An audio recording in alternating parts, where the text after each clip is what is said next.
I have never timed this for the track to just fade out like that. This was a very special, very, very auspicious moment, people. Can you hear me all right? Yeah. Good. I can't hear myself too much. A little test. Yes. Mic check 1, 2. Blessings. Right. Sorry, I was so excited about that fade out, that natural fade out, that I didn't have my stuff together. Welcome back, or welcome if it's your first time, to CDR, which stands for Create, Define, Release. This is a community of music makers, music lovers of all different natures of your experience levels, where we basically break down some of the stigmas behind music production, but mainly we just bring in really inspiring, amazing producers from our community, particularly the electronic music community, and talk about their process, talk about everything around their careers, whatever we want to talk about really. So we are joined today by the absolutely fantastic Dr. Mystery. Please give it up. So much I have to say, so I'm going to just sort of poise myself here. Dr. Mystery is a producer and DJ, a multifaceted musician based here in Manchester, and is known for off-kilter club tracks and is known to be a left field medicine, which I absolutely love. As a DJ, she's gained a reputation for her genre-bending styles, merging various sonic boundaries and sonics that excite both the mind and the body, with residencies on the lovely NTS radio, worldwide, RIP, Melodic Distraction, and spots on Rinse FM. But as a producer, she weaves effortlessly through a sonic landscape of dancefloor-ready slammers, filled with low end and details, with ethereal vocality. I really, really love that, because that is absolutely bang on. I love your music. Which is a blend of Dr. Mystery's own native tongue, which marries dancefloor anthems and really vulnerable, beautiful songwriting. In 2022, she brought out her debut album, Far From Home, via Ono. I think I pronounced that right. Ono, yeah. It entered the world as a dreamy release underpinning an eclectic take on left field techno, and was championed by amazing names Martha, OK Williams, Martyn and Mr. Scruff, to name but a few. And she was also released on 3024, Manchester's Left, Right and Centre, Berlin's Index Records and Twisting Knobs Records as well. Most recently she's released her Euphoria EP, which was self-released last year in October, and it's safe to say that she is absolutely one to watch, incredible talent. And I'm really pleased that we get to go under the hood and see what's been going on in Dr. Mystery's world. So again, welcome. That was nice to hear. When you're listening to somebody else like talking about your bio and what you've been working, you're like, yeah, I've done some bits, yeah. Yeah, it is, and we were just mentioning that it is, I think one of my least favourite things to do is writing a bio. Oh no, I hate it. I really, really hate it. For this one, it was like, I've written it myself. Sometimes I just wish people could just read my thoughts and write it for me, but yeah, I had to do it myself. You've done a beautiful job. Yeah, I mean, there was a little bit of ChatGPT there, my little friend. A little bit of help. Just a little bit of thesaurus, you know. But yeah, no, it is. It's, I don't know about anyone else, but it's important to do. You got to do it. You're going to avoid it, but you got to do it. But yeah, we're so happy to have you. And Thank you. I know that we wanted to dive straight into talking about like your process. And I know that you had a couple of tracks to kind of show us your process in particular. I am really interested though. I'd love to ask people like, do you start all your tracks in a very different process, or have you noticed that you tend to have a bit of a pattern to how you begin tracks? Yeah, so when it comes to my process, I find myself always, first of all, I never have an idea. I'm not that kind of person who is like, oh yeah, I wake up during the night, I hear the sound, I need to replicate it. Nah, not with me. I'm always like, it always happens on the spot when I'm trying to like experiment with the sound. And I find myself always starting with drums. I think I just need to kind of like create a groove or like some rhythmic pattern or something to get me into the flow of things. So that can be made with samples or like by using some drum machines inside Ableton. I'll show it to you all in a sec.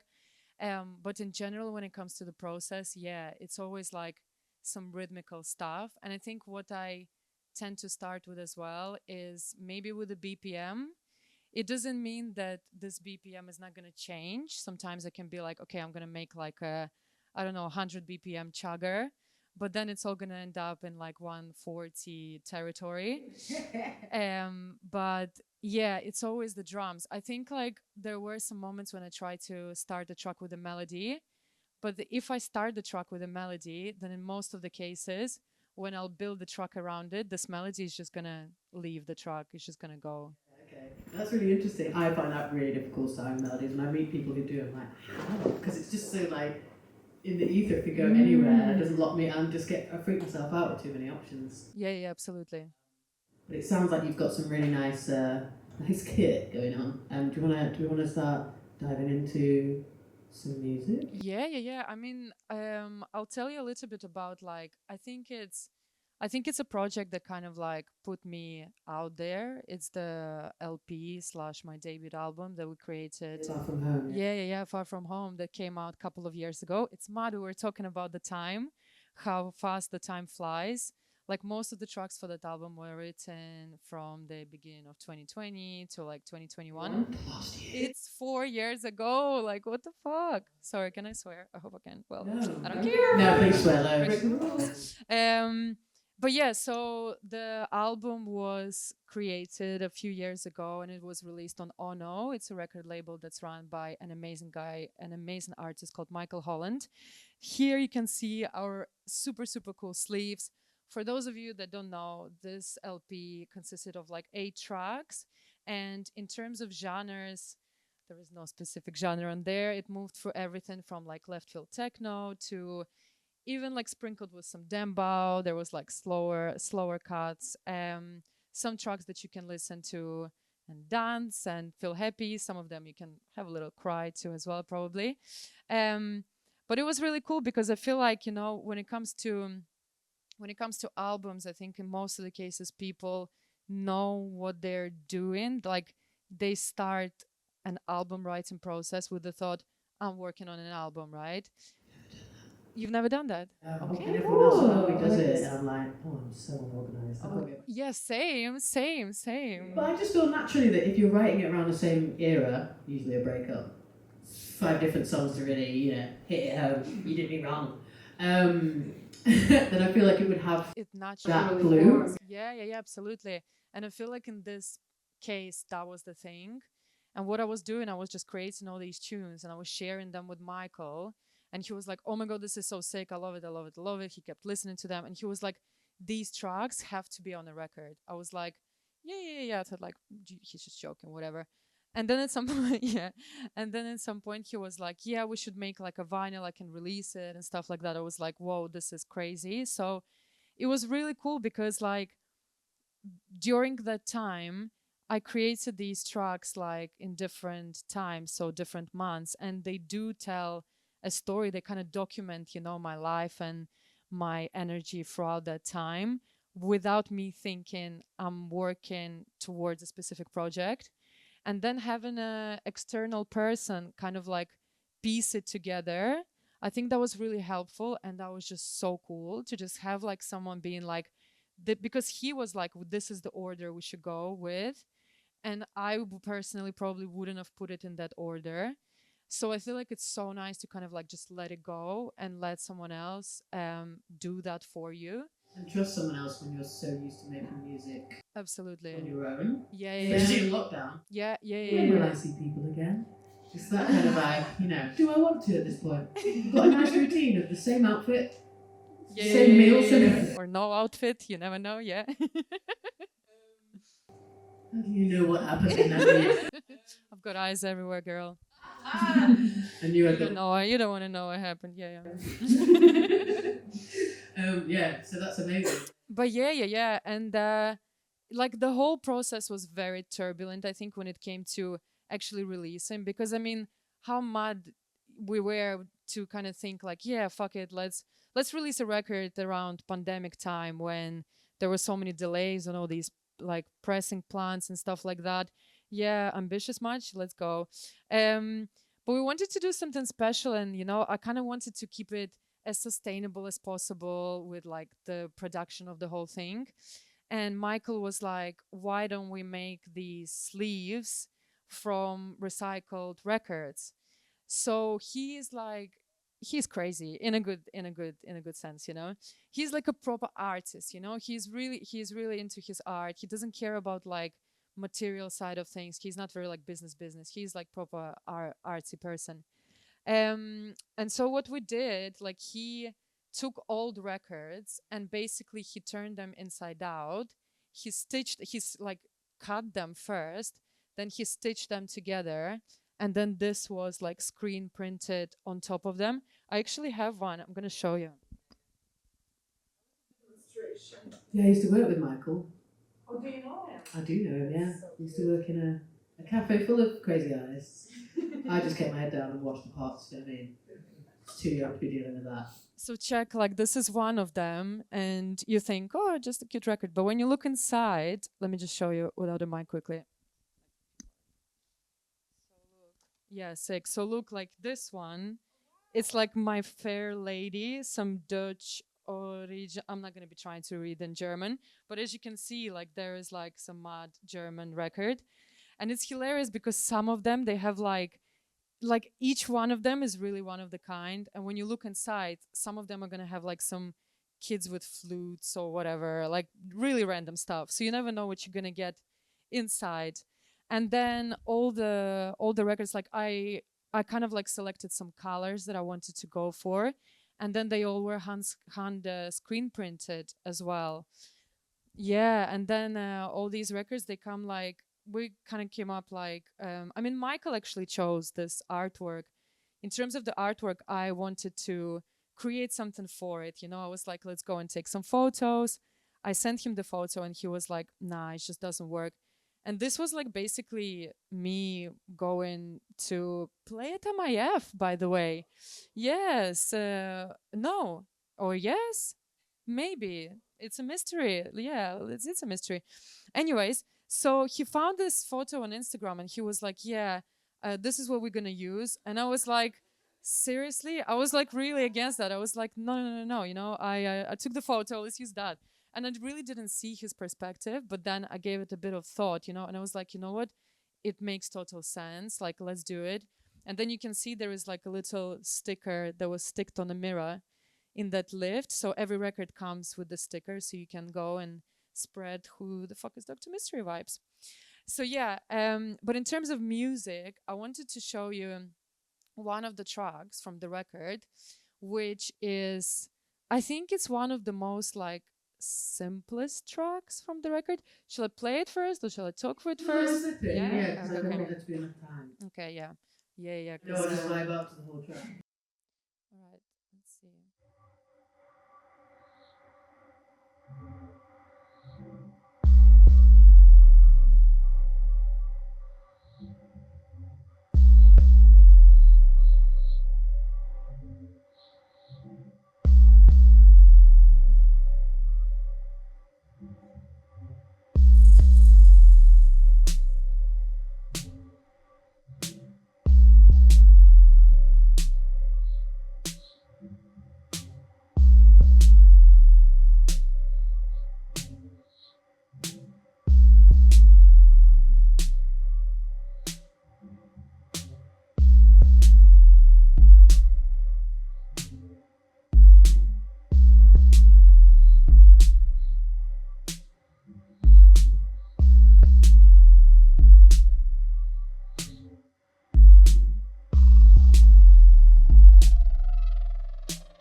Very tasty. Love that. Nice. So I wanted to show you this tune because I think this is like, yeah, the most basic one out of all of the tracks on the record. And I actually made this tune only on the laptop, probably in like 2 hours. And it's one of those tunes where you kind of like get into the flow of things, and when it's done you're like, I don't want, like, it doesn't need any more stuff, you know. It's like it needs to stay as minimal as it is, and then maybe your imagination can think of any other things that you would want to add to it afterwards. I don't know. But with this tune as well, like, I remember that I was very sad and I was very angry and I was like, fuck everything, you know? And it's funny because this is like, when you listen to it, it's absolutely not like something, it's not giving emotion, you know? It's not, I think? I think, like, exactly as you say, it leaves room for one's own, whatever what you want to impose on it. It doesn't. I could hear some anger in there, definitely. Some anger, interesting. Yeah.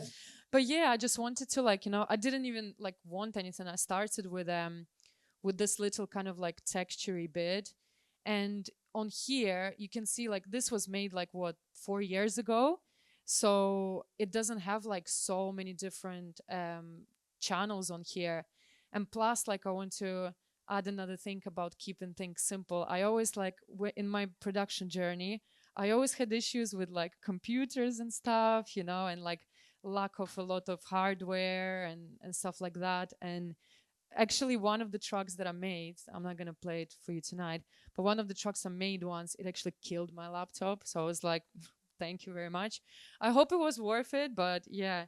So that, I mean, pushed me to kind of like, you know, do less and still create a track that's gonna slap, you know, and bring something cool. I feel like limitations can enhance your creativity, and I'm like a true believer in a saying, the measure of who we are is what we do with what we have. So it's such, like, honestly, you know, when you're struggling in your life and you think like, oh, I don't have this, what am I gonna do? No, you know, like, try and do something with. You get that when you look online at like some of your favourite producers and you see the studio and you're like, are you joking? I'm never going to be able to afford that. I can't get my shit together. I can barely book flights. Yeah. A short break, a short easy jet break. I'm not going to be able to get like all this full rolling gear and all this stuff. Yeah. But I think also, like, you know, the more gear you have, the kind of like the less you use it. I think it's, you know what I mean? Most people that I know, as soon as they gear up on loads of synths, their studio goes real quiet. Yeah. Because it's overwhelming. You need a certain amount of months on each of those machines to learn how to use it properly, what you do want to use it for, what you don't want to use it for, and then you've overfaced yourself. So I think, yeah. Absolutely. I think it's better to kind of like have maybe one, or not better, okay? I'm not going to use this word. Don't cut me. This is not going to be cut. At least for me, you know, I feel like it's nice to kind of take one machine and know it inside out, and find like different ways of how you can use it and what can you do with it and stuff, than having loads of stuff and then not end up using it. And I would love to have lots of hardware, you know. Oh, I'd love that for you. Yeah, maybe it would make you probably maybe you terrified. make me a present. Yeah. You killed a laptop with one track. I know, like, what how can we trust you with these things? I know, I'm sorry. But basically, like, you know, because I don't have like, I think from the hardware I only have like that little like Volca sampler, the white one. I love it. It's really nice for textures, and like really, it just gives this like really raw and analog sound. But what I always try to do with my production is to, like, whatever sounds I use, whatever instruments I use, I always try and make it sound like analogy and as destroyed as possible, you know. So I'll be just like throwing lots of distortion and all that stuff on my tracks. But here you can see like it's not a lot of stuff going on, and I started with like this little kind of I usually use Pigments, by the way. I don't know if you're familiar with Pigments. It's a synth. Let me show you quickly the way it looks. Let me show you. One sec. There you go. Fuck. Oh my god, it was so quick. I got this laptop last week, and I'm just like, I'm still amazed by the speed of it. So I'm like a child, you know. I'm like, oh my god, it's working. But yeah, so this is a synth. This is Pigments. It's amazing. It's from Arturia. I got it like in 2020, and I first got it as like a trial, and I was like, okay, this is decent. Let's just use it. And since then, you know, I'm still not. I don't even know it like inside out yet. You know, there is so much stuff for me to learn, but I just find it so sick. You know, so this is the synth, and this this track actually I created on a laptop without a MIDI keyboard or anything. It was literally just keyboard, laptop. That's it. Easy. A bit of pencil. Say what? A bit of pencil. Yeah, just a little That's bit. what I call a pencil on Ableton, because I have to be reminded of being Pencil. The Just a pencil. little bit. But yeah, so you can see like here, it's essentially just Pigments. Some drums. What's the TR-808? Is this a plugin as well? Yes, this is plugin. So I've got like a drum machine. Let me see. I'll open it. I've got like two. I've got 808 and I've got 909. Is this the Roland Cloud one? Yes. Yeah. It's really, really sick, you know, and I find it like I really like using sequencer because sequencer can really get you in the groove. I tend to find myself now not using it as much as I did when I was just starting out, but it's a sick little piece, you know, and like it's inside your computer, which makes things much cheaper and easier. I would love to have a real thing, but for now, not yet. So yeah, so basically in this track specifically, it's a combination of drums are all programmed pretty much through 808, and I would just record it as like different audio channels. And then the rest of it, like sometimes when in the other tracks, like when it comes to percussive bits, I could use samples, you know, some sample packs. Sometimes I could record some hits and then process them and stuff. But melodies, I always would make them myself by using Pigments, or I also use like some Korg synths like ARP Odyssey or MS-20 that I'm like obsessed with. So yeah, but here is essentially like everything started with this little thing here. Would play? Or maybe make it. I'll keep it. Just this little like thing. You can see it's like it's just literally like one note or maybe a couple of notes, and I just looped it and stuff. And then from here I was like, okay, let's go with the kick. I added the kick, and then one thing led to another. And the way I usually make tracks, I do a loop, and then I add as many elements to it as possible. And when I'm just like, okay, there is nothing to add anymore, I will try and arrange it, and then yeah, move from there. And as well, interesting thing is like this is one of like few tracks that don't have my vocals on. It does have a vocal sample, but it's not me. Let me quickly play this breakdown here. It kind of was a synth that I made into. So yeah. Kind of reminds me of the sound in my head when I actually like work something out. Literally, it's that, you know. It was just on mute. But yeah, so yeah, and then the main kind of like bit is going on here. It's you can see even like I mean maybe then now I'm a bit better at it, but I don't name the tracks. That's why they all have different colors. Because there has to be a compromise. Yes. You already know, everyone who comes regularly knows that I am color coding has to happen. If you're not going to name it, at least, you know, make it easy, because I get so stressed out. I think that's why I love Ableton, because it just allows me to be creative with the colors. Yeah, I am a really visual person, you know, so I'm just like, sometimes I could like, okay, maybe it's weird, but anyway, sometimes I'll like put the channels and this track is fine, and then I'll be like, no, this purple is not the right shade, I need to change. I'm like, no, this orange is just not here. This track can't have orange in it. But yeah, and then the rest of the tune is literally like different elements that were recorded from Pigments. Like here is a little piano bit, but they all are just little kind of like little snippets with some process, and they're super crunchy. And then literally nothing too deep, nothing complex. It's not telling the story of my life, so sorry to disappoint you. Yeah, a little bit. Yeah. Kind of like going back to my childhood. But yeah, and then when I've put them together, they spoke with each other. And the most interesting thing that when I heard this tune, I was like, yeah, it's pretty basic. It's all right. But this is the tune that like most of the people gravitated towards, and it's like it's been played by lots of people. So I was like, okay, interesting. People like simple things. It just kind of like shows that only you know how many channels the track has really, and how much like stuff you put into it. When you listen into it, you're not thinking like, oh no, like it's not complex enough, or do you know what I mean? Exactly.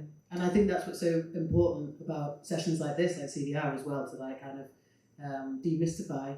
Because some people really, like, I still feel like that. It's like, no, I need to really have at least 40 channels. Really. Same. I really want my CPU to be hammered. I want to see the Wheel of Death a few times, and I know I've really made it. But actually, it's like, I saw something the other day. It was a remix of something. It was a remix of Thames, a very famous one. I can't remember what the tune is. But these guys, I swear they just did it to be dickheads about it. But they screenshot it, and it was just 4 channels, or like maybe 6 maximum. I was like, oh, fuck off. But still, yeah, fair play. If the samples are good enough, or if if sonically you paid attention to like the textures or whatever, or you're just instinctively, you got it. Anyone can do it. It's like the tools are there. What do you do with it? That's for you. It's like expression. So if you want to go and do it, don't let it stop you. And I find a lot like, there can be so many like tracks that are very complex, have so many elements, but when you heard this track, then it kind of disappears, and you're not going to gravitate towards it afterwards. It's important to do that in the process as well. Exactly. I talk about sometimes like bouncing it down and listening to it like when you're washing up, or just away from the box, because Absolutely. The analysis and all the stuff that comes with it when you're in your DAW, it adds so much stuff that doesn't need to be there psychologically. For you to just remember how to enjoy this track.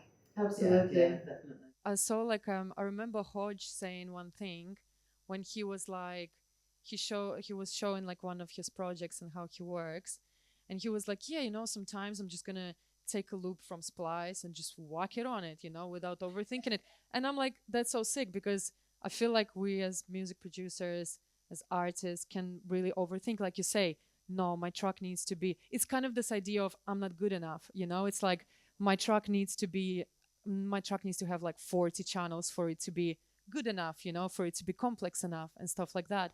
And sometimes you just like forget about all that, just keep it simple, and you can make a banger, let your heart speak. So on a deeper level, it's kind of like capitalism getting in, isn't it? You have this idea where if you're not struggling, Yes. if there wasn't a struggle, then the product's not as good as a struggled project. Yes. And I catch myself doing that sometimes. I'm like, that's full on capitalism. I mean, I did struggle. I cried when I wrote this. So yeah, so sorry. That's good. That makes it 10 times better. Thank you. You're welcome. Tears on the keyboard. That's I all know, I hear. tears on the keyboard. But yeah, so you see here, I mean, it still has 24 tracks, but to me it looks like 5 or something. So this is one of the tunes I wanted to show you.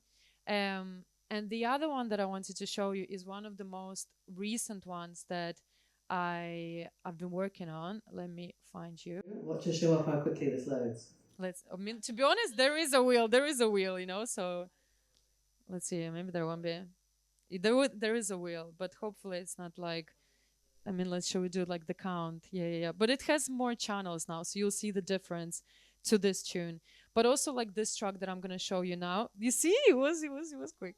It was alright. You didn't have to leave and make a brew and then hope it was loaded. Exactly. So listen, we're already making progress. But this track is like, I mean, look, you see, we're moving forward. But you can see that this track was made on my previous laptop when CPU was going over the roof, because a lot of it doesn't have the original like synth plugins that I used. Because basically, what I had to do, I had to like, I would play a melody and then like record it into audio track and keep it like that, which kind of like, again, limits you in some ways, but whatever, it is what it is. So I'll play a little bit of this tune. it does have my vocal in it, and then I'll quickly talk to you about it. Let me just see. I want to play you. Maybe I'll play you the begin. Yeah, we've got the vocal here. Cool. We've got time, right? Sick. We'll take over. No one's gonna kick us out. It has a sound that's quite distinct from a lot of other stuff. And that wasn't like I was trying to do that. It was just the way it came out.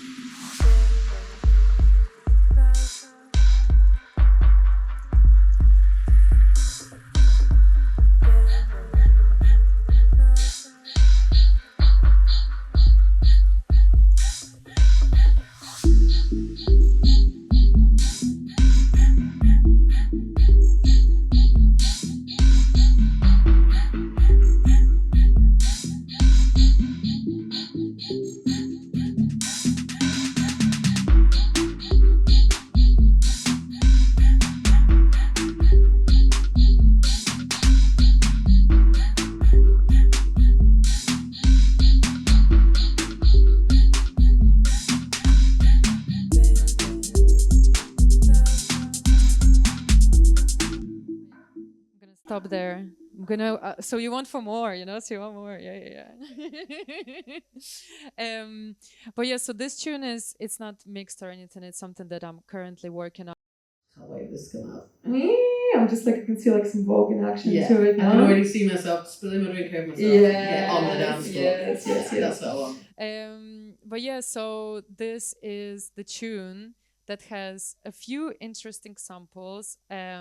One of them is actually a pancake, you know, like the pancake dough that's been poured onto the frying pan. I was looking for a riser. I was like, I need like shh, you know, like the sound. And I was like, this is the sound. So I'll just play this. You see, it's called, sweep, pancake sweep. So, so you see, it's like, let me play it from here. And then it's like, so it's delicious as well. It makes me hungry, you know, every time listening to it. But it's just interesting how sometimes you hear something and you're like, that's the sound I need. And I literally just recorded it on my phone. And I was like, let's add it here. I love that. Walked in some like reverb, overdrive, this cute plugin from Waves that makes everything. The tape machine saturator. Yeah. I love a good saturator. This is like really, really cool little device. And yeah, and made it sound a bit less pancakey. So yeah, and as well here, when it comes to my vocal, when it comes to my vocals in general, I never like, some of the tracks would have me like writing a lyric, but in most of the cases it will be me just listening to the loop over and over again and being like, you know, just like something that comes in that moment, and I try to document it because I feel like that's the most raw, honest. Exactly. Always the thing you should use. Exactly. And in most of the cases, I feel like the idea that I had on the first take is the one that makes it in the track, because afterwards maybe I'm starting to overthink it more, you know, it's not like as raw. And for here, you know, I was like, I mean, there are tracks, there is another tune that I'm currently working on where there isn't my vocal, but I always try to add like my voice into it, and it's just like a breath. It's like, you know, like something like that. Is that you breathing in it? Because I love that in this. It feels real Baltimore. So on here, here is, let me just play it. So this is what we have. And this wasn't supposed to be like that. I was like, let me just sing some gibberish. Let me see. I love it. Sometimes I would just keep it. I've got one tune where it's like, it kind of sounds Spanish, but it's absolutely not Spanish. So I'll just leave people to do whatever they want with it. But this is how like it sounded. Wait, let me just play it full. Which kind of sounds cool, but it just didn't work for me. What is love, baby? What is love? I know, it's pretty cool, no? So, but when I played it in full, it just didn't sit right for me. Yeah, so I was just like, why don't I just like split it a little bit? And in terms of like processing on vocals, there is a lot of stuff usually, but not Not too too much. Come on, we never talk about vocal production here. Come on. So basically what I would do, I mean, I'll always chop all the low end and stuff. I've got this really cool plugin. I feel like it's free as well. It's called Vocal Doubler. I don't know if you heard of it, but it's really cool. It basically like, It's like a fried egg. I mean, it is, it's all very like yummy here. Fried egg, pancakes, yeah. But it kind of like, yeah, it just like adds a layer to your vocals, which makes it like really cool and more full in a way. But what I really like is this little rack that I tend to use on a lot of my sounds. It's basically a forward pan.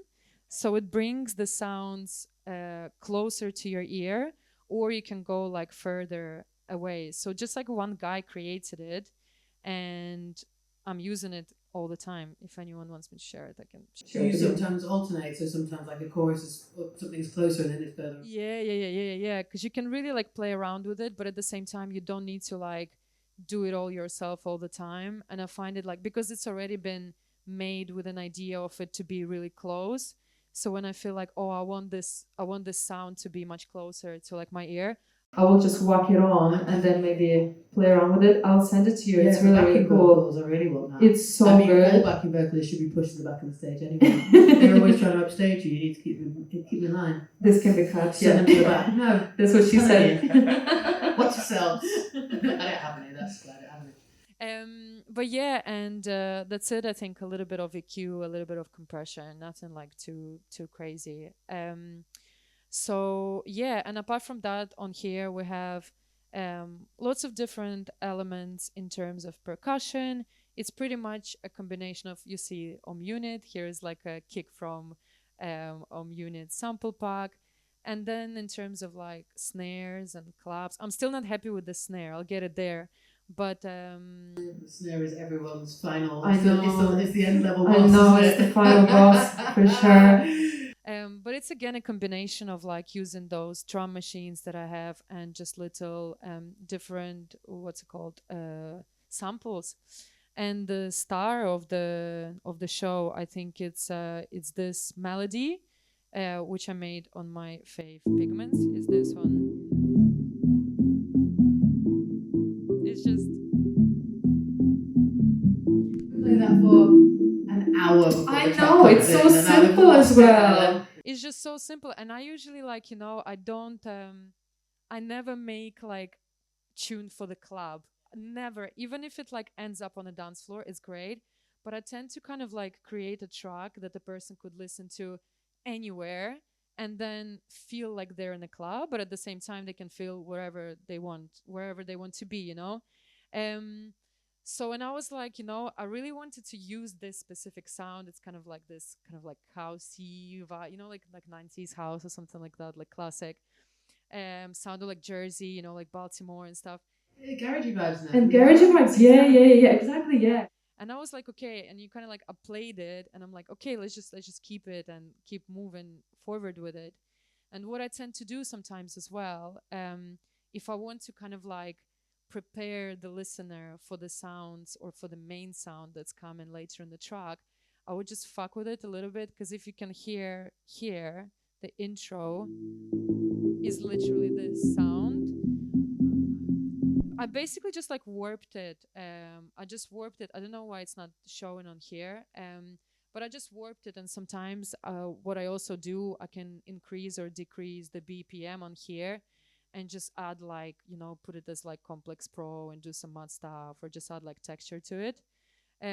Which is cool. You might not recognize it straight away, but at the same time, it kind of like, you expect, maybe like subconsciously you already know what to expect in a way. For people who don't use Ableton Live, warping is what we say when we're time stretching. I know that's probably straightforward from what's been explained, but sometimes I like to say it's just Ableton Of Live, course. isn't it? Some people are like, what? Yeah, I've been yeah. warping all morning. I forget. We've been warping, warping. I forget about, when you're like really into your stuff, I forget that people like, you need to explain some things. I'm like, everything is obvious.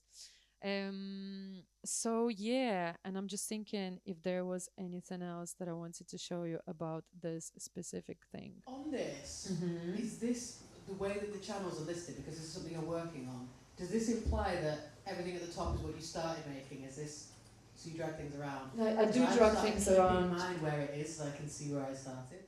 That's a cool way to do it. You know what? I feel like maybe it's kind of like going into comfort zone conversation we had before. We had a comfort zone conversation before, just for anyone. You don't need the details, but it doesn't matter. Anyways, you know, like I always need to have my drums at the top, even if like I don't think here they were there. They were probably somewhere maybe lower, but I just like if they're sat somewhere in the middle, it doesn't look right to me. You know, I'm like it needs to be at the top. So no, it's not necessarily the way it was before. I think here, actually, maybe it is one of those tracks that was made with the melody first, and the melody actually stayed here, you know? Because I feel like I wanted to challenge myself and be like, I can create a track, you know, just getting out of your comfort zone. I can create a track with like starts with the melody and then keeping it in, and I feel like this is the perfect example of that. So yeah, I'm just thinking if there is anything else that I want. Ah, yes, I actually wanted to talk to you about something else.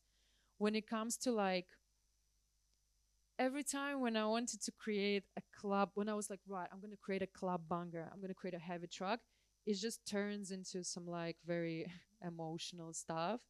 And then I thought like, you know what, that's me, you know, I don't need to try and like take it out. And in every tune that I make, not every tune, but in most of them, I feel like I'm just a sucker for pads, you know. I'm such a sucker for pads. Nothing wrong with that. No, I love it. And this tune as well, like, you know, it starts as kind of like a clubby vibe, like, you know, you just vibing in the club or whatever. And then I've added this like element of That's called euphoria. Mm. I feel like the first thing I think of that's euphoric are pads. Yes, absolutely. Yeah. Yeah. So it doesn't surprise me that pads are like your passion. I love it. I really, really love it. Sometimes I can be making a track and I'll be like, it's missing something. And you just had like, you know, well, not exactly that, but you know what I mean? And it just changes everything. It just like changes everything. And I love it. Let me show you quickly how it changes over. Maybe it's here. Yeah.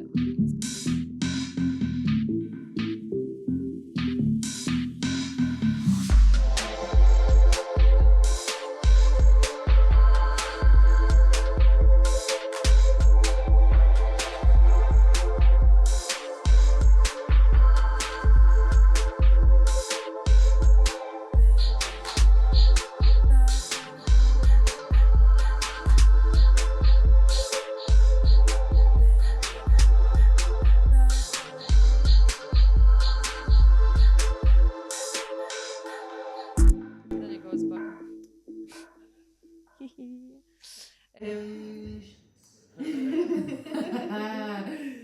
Please don't kick me out.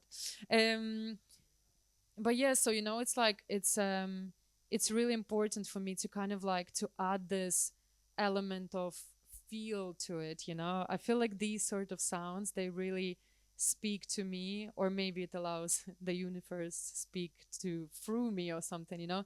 But I really love those sounds, and I really like adding those kind of like maybe sad bits to the tunes, you know, and just making them to sound a bit more melodic, a bit more emotional. Because I feel like, you know, it's like Elijah. Everyone knows Elijah and the Yellow Squares. Yellow Squares, Elijah. If you don't follow on Instagram, Yeah, check it out. Everything you've always wanted to say about the music industry. He's there. He's your guy. But he had the square, and he was like, he was like, do you want fire emoji or do you want tears in the club? You know what I mean? It's like tears in the club all the way. So I feel like subconsciously, I just want to make people cry. No, we. No, for real. Recently, I mean, I do a song on the top of some records, and like, I always take it there because I have the songs that. I suppose it's also because I really love. I mean, people are always on the fence sometimes about disco and stuff, and Stevie Wonder, I'm a massive Stevie Wonder fan. Mm. But that's the reason I love Stevie Wonder is because the song will sound like the happiest shit you ever did hear, but if you listen to the lyrics, they're the most poignant, sad things. There's one called Another Star, and it's like la la la la la la la, and he's literally singing, I know you found someone you love more than me, but I will always love you even though you've left me, and it's like, for you may find another star, but you're mine, you know, and it's like, it's so sad, but like, I find that really, there's so much power in that. You know, you've got this powerful dance floor slammer, and then actually the message behind it, it just shows there's another layer to who's making this. Absolutely, absolutely. And I find myself as well, like when I'm in a club, when I'm on a dance floor, of course I love like heavy bangers and stuff, you know, but I also kind of like, I think like, you know, some people might agree with me, some people might disagree, but I feel like I'm only at the start of like my creative process of my career or whatever. And I'm like still learning about myself, about my sound, and about what is true to me, you know? And I think I'm just learning to accept me more and working well with my authenticity and embrace my authenticity, you know, not trying to fit in. And when I ditched the idea of like, okay, you know, I want to make like a club, I have to make a club banger, I have to make like a heavy record. It's 2024 needs a club banger from me, yeah. You know what I mean? I'm just like, no, you know, like I'm not gonna, because every time when I was trying to make it, it was just sounding very like plasticky. And I feel like some people, like I love it, you know, I'm a DJ myself, I love like really nice, like banging tunes, you know, with full of energy. And there are really sick people who are great at that. But I'm gonna add this like emotion, you know, like if you so. don't identify with that yourself, Exactly. You can't put it out, really, not comfortably anyway. No, I'm absolutely. sure you're being a little bit hard on yourself. I'm sure the ones that you think are plastic are actually really, really good. But if you don't still, again, that's you just not identifying with that side of yourself. Absolutely, yeah, yeah. So maybe like, yeah, club bangers are incoming one day. So yeah. I absolutely love this. Being conscious of the time, I wanted to open it out to Q&As. Are you cool with we're gonna? Oh, Sean's getting ready with the Jeremy Kyle mic. He's gonna run around. You're gonna have your questions, but yeah, I think we should do that, and then I'm gonna ask Let's you a do question it. at the end. Oh. If we've got time. Yeah. Okay. Sounds good. Any questions from the floor? Oh. Oh. Uh-oh. Hi. Hi. So I've been vaguely thinking about recording some vocals recently. I can't sing. Lies. No, I can't sing. So I think, do you want us to do it? Is that the request or something? So it doesn't really matter that I can't sing, but it does mean that I'm scared of having to listen to my own voice on repeat 200, 300 times, right?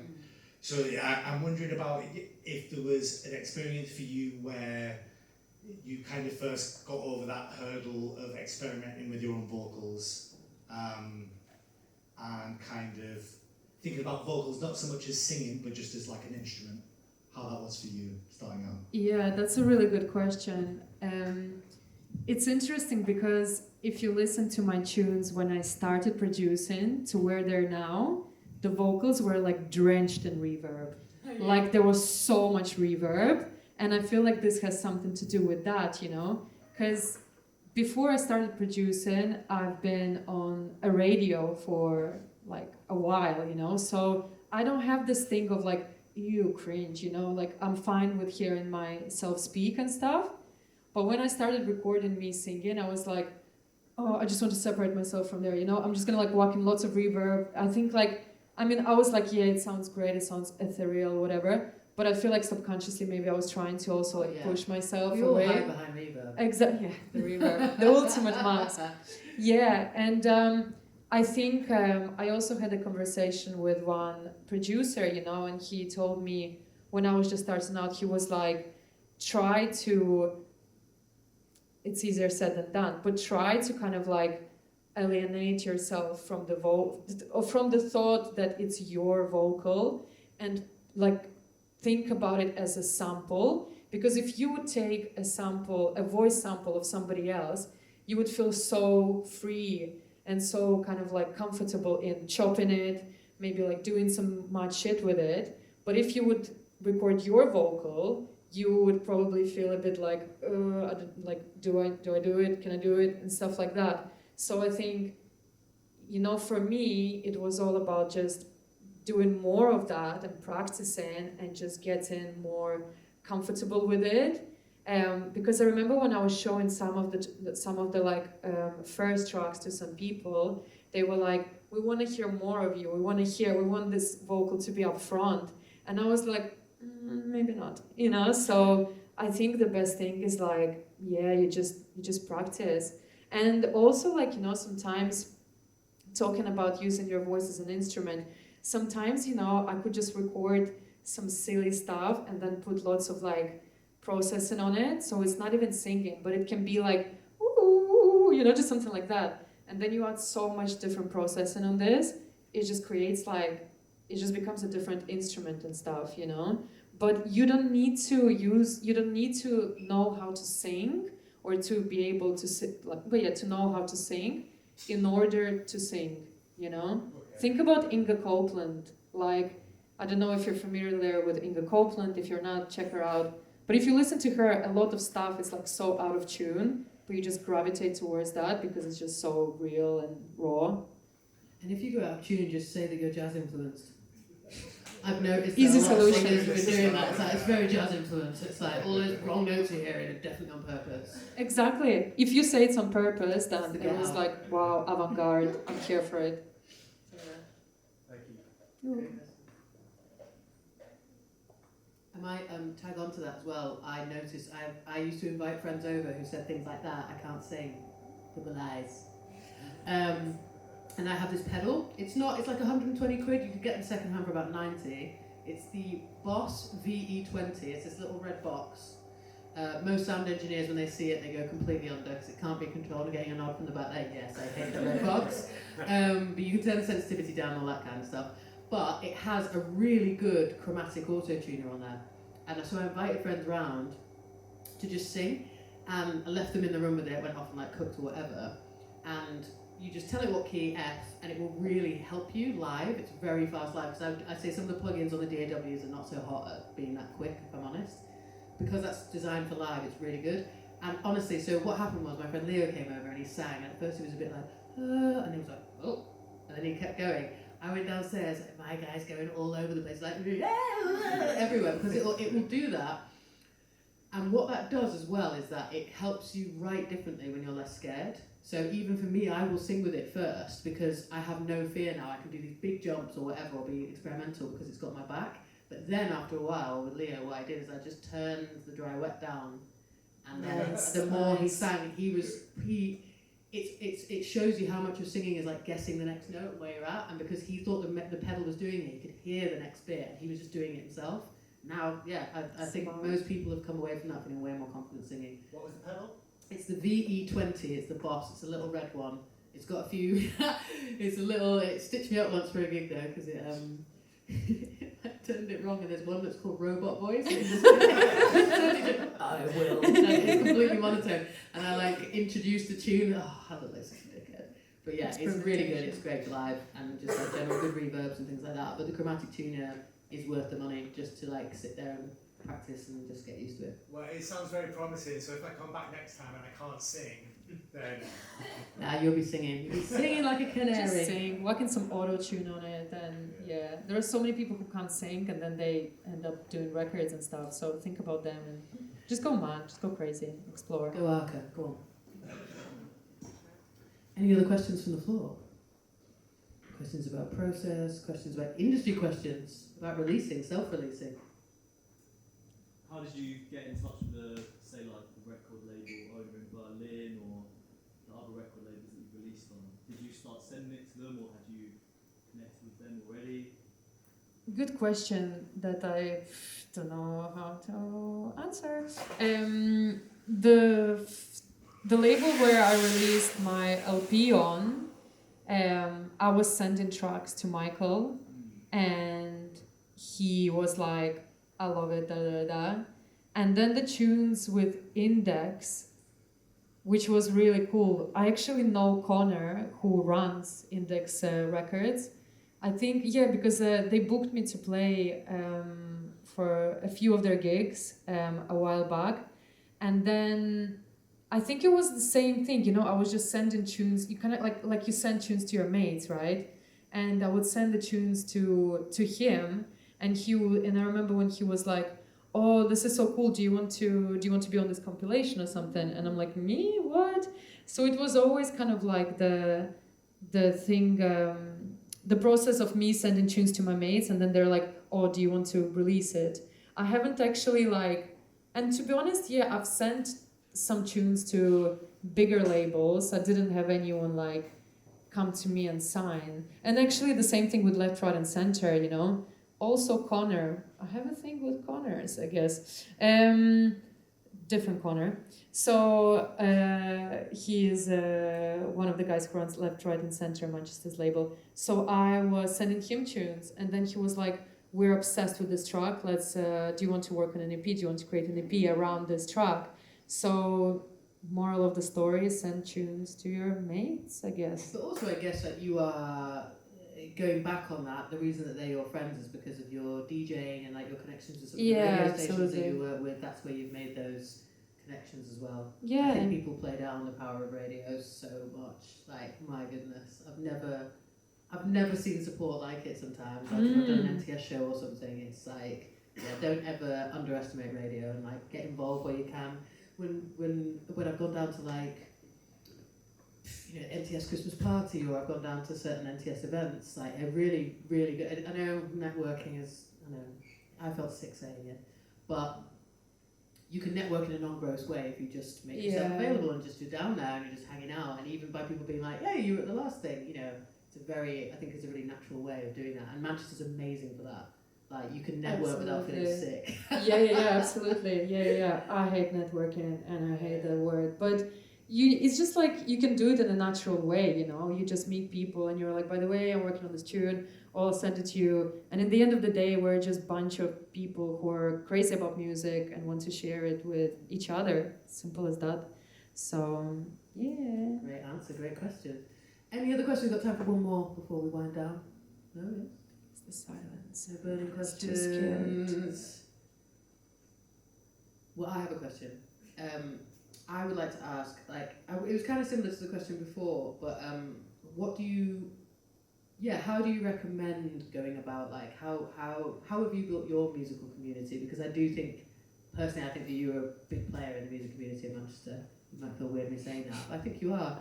And I think you do it in a very natural way, but I am interested again in, like, your take on how you've manoeuvred it, like the good, the bad, like what you'd recommend, what you wouldn't recommend about people wanting to get involved and sort of, just like build their musical community. I think the biggest thing is you just have to be yourself, and you need to try and not care what other people think about you and not take things personally, you know? And in terms of like, I mean, for me, the way I got involved even with music scene in Manchester, I was going to different parties. So again, it's kind of like this networking thing, you know?